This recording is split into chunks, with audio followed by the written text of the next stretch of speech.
বিশ্ববিদ্যালয়ের যে আদর্শে বিশ্বাস করে ভাইস চ্যান্সেলর, ওটা তার ব্যক্তিগত, কিন্তু উনি যখন একটি প্রশাসনের প্রধান হন, উনি তো শিক্ষক, উনার কাছে প্রতিটি ছাত্র সংগঠন, প্রতিটি ছাত্র সমান মর্যাদা পাবে। তিনি বিশ্ববিদ্যালয়ের শান্তি রক্ষার জন্য সবার সাথে কথা বলবেন, কিন্তু উনি যদি রত হয়ে যান, উনি যদি তার বিশেষ দর্শনকে প্রতিষ্ঠিত করার কাজে নেমে যান, তাহলে বিশ্ববিদ্যালয় কখনোই শান্তিপূর্ণ হবে না, বিশ্ববিদ্যালয় কখনোই এখানে স্বস্তি বয়ে আসবে না।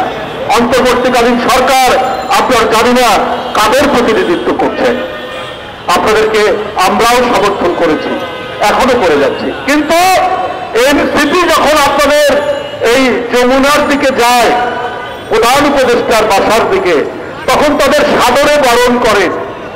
কবে এই 3-4 দিন আগেই দেখলাম আওয়ামী লীগকে নিষিদ্ধের দাবিতে তারা গেলেন, তাদেরকে সাদরে বরণ করলেন। আর জগন্নাথ বিশ্ববিদ্যালয়ের ছেলেরা তাদের আবাসনের জন্য গেল, তাদেরকে আপনারা উপহার দিলেন লাঠিচার্জ, তাদেরকে উপহার দিলেন টিয়ার গ্যাস। আপনি অন্তর্বর্তীকালীন সরকার আপনারা রয়েছেন, আপনারা কি সবাই সুশীল সমাজ, আপনারা কি সুশীল সমাজের লোক, জ্ঞানী গুণী ব্যক্তি, কিন্তু আপনাদের আচরণের মধ্যে এই বিচারিতা কেন?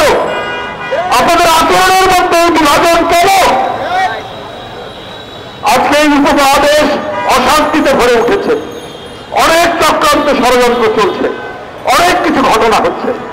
আপনারা কি সেই দিকে না তাকিয়েই এইখানে আপনাদের মতো করে দেশ চালাবেন?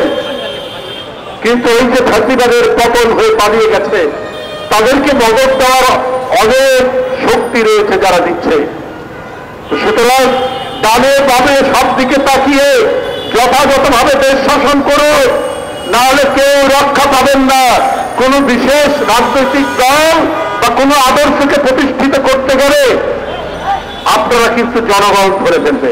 আমরা পানি আগ্রাসনের বিরুদ্ধে, আমরা জমি আগ্রাসনের বিরুদ্ধে, আমরা টেরিটোরিয়াল আগ্রাসনের বিরুদ্ধে পার্শ্ববর্তী দেশের।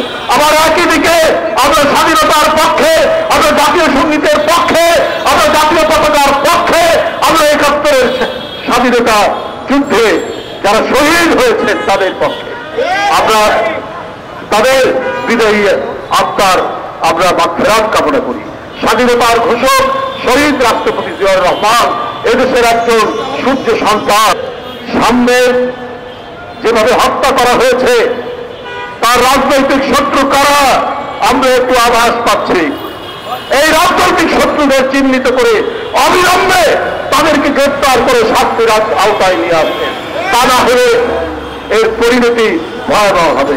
আমি শাহরিয়ার আলম সামনে আত্মার মাগফিরাত কামনা করে আমি আমার বক্তব্য এখানে শেষ করছি। খোদা হাফেজ। বাংলাদেশ জিন্দাবাদ।